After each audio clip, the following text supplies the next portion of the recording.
देश में कोरोना कहर में कोरोना जाबाजों के लिए हुकूमत के जरिए किए गए ऐलानात और उनके निफाज को लेकर सियासत शुरू हो गई है। कांग्रेस ने हुकूमत के जरिए कोरोना जाबाजों के लिए किए गए ऐलानात को अवाम के साथ न सिर्फ धोखा करार दिया है बल्कि हुकूमत से सवाल किया है कि हुकूमत के जरिए कोरोना जाबाजों के लिए जिन फलाही स्कीमों का ऐलान किया गया था उसका निफाज जमीनी सतह पर क्यों दिखाई नहीं दे रहा।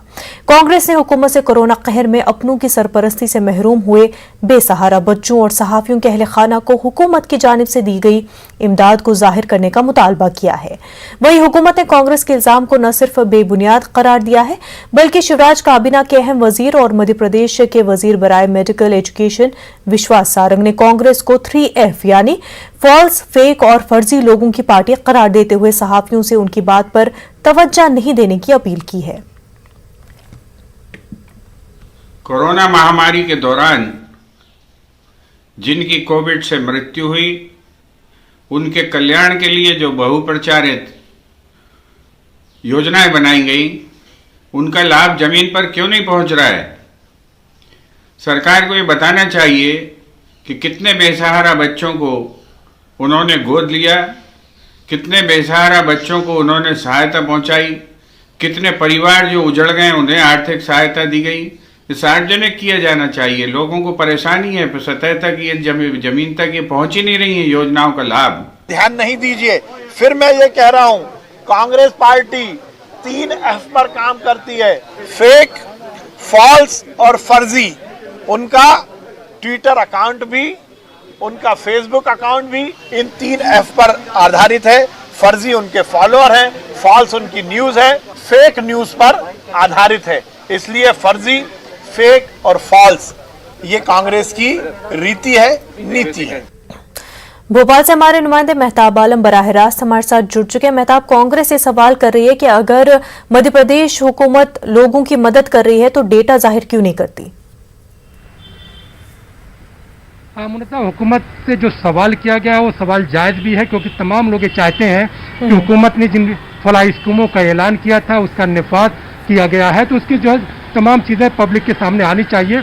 और फिर जब जमहूरी मुल्क में रहते हैं तो जमहूरी मुल्क में तमाम लोगों को इस बात को जानने का हक है कि हुकूमत ने अगर ऐलान किया है तो ऐलान वो सड़क पर या पब्लिक की औसत में दिखाई क्यों नहीं दे रहा है। और इसी बात को लेकर जब कांग्रेस ने सवाल किया तो बजाय उसका जवाब देने की कि हुकूमत के जरिए कितने बच्चों को अडॉप्ट किया गया है और हुकूमत के जरिए जब सहाफियों के लिए जो ऐलान किया गया था कि कोरोना जाबाज जो सहाफी अगर उनका इंतकाल होता है तो उनके अहले खाना को 50 लाख रुपए तक की माली इमदाद दी जाएगी, तो कांग्रेस के सवाल पर जवाब देने के बजाय मध्य प्रदेश के वजीर बराए मेडिकल एजुकेशन ने यह करके बात टाल दी कि कांग्रेस जो है 3F पर काम करती है, फेक, फॉल और जो है फर्जी उस पर बात की जा रही है। लेकिन सवाल बुनियादी यह है कि अगर अपोजिशन सवाल करता है और हुकूमत अपोजिशन के सवाल का जवाब नहीं देगी तो फिर हुकूमत जवाब किसको देगी। हुकूमत को बजाय इसके कि सियासत पर सियासत करने के इसका जवाब देना चाहिए कि अब तक कितने बच्चों को, जो वो बच्चे जो कोरोना कहर में अपनों की सरपरस्ती से महरूम हुए हैं, कितने बच्चों को अडॉप्ट किया गया है और कितने पर भी काम करने की जरूरत है।